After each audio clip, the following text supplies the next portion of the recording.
what we do in the midst of this sin-sick age that has rejected the gospel and perverted the gospel and replaced the gospel with that which is not the gospel.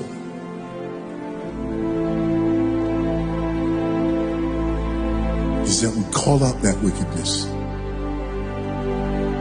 We call it by name. And we remind people of the good news of the gospel again and again and again until it tastes sweet to them. When people say, no, our problem is this, our problem is that, we say, no, our problem is that God created the world.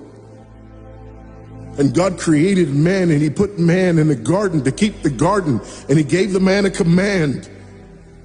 And he held that man to perfect, perpetual obedience to that command. And he promised him life if he kept it, and death if he didn't. And he didn't keep it. He ate. And because he ate, because of that one man, sin entered the world, and death through sin. And everyone born from that man through ordinary generation inherited that man's sin nature. And because of that sin nature, sins proceed from it. And our world is broken because of that sin. And we stand guilty before a holy and righteous God. And we know that he's holy, and we know that he's righteous, and we crave justice. But the problem is that if God gives us justice, we all die.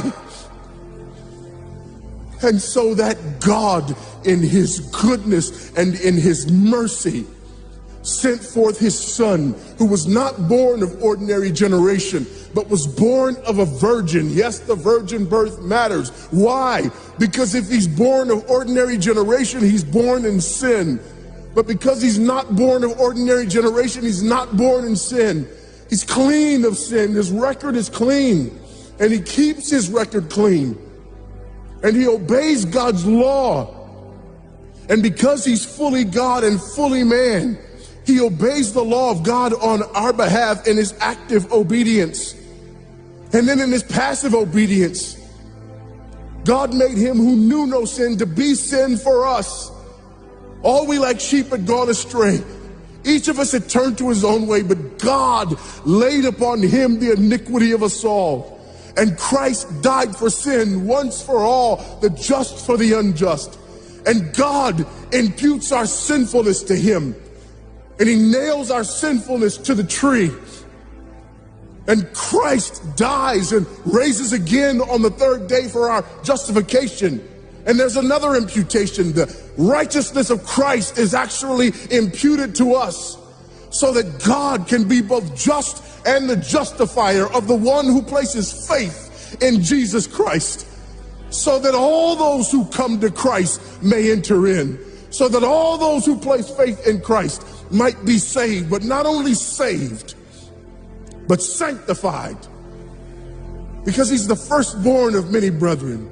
We're justified and we're adopted into the family of God, and we're sanctified, and as his children we begin to bear the family resemblance, and we're further sanctified throughout this life by the very same gospel that saves us, until one day when it's all said and done, we're not just saved from the penalty of sin.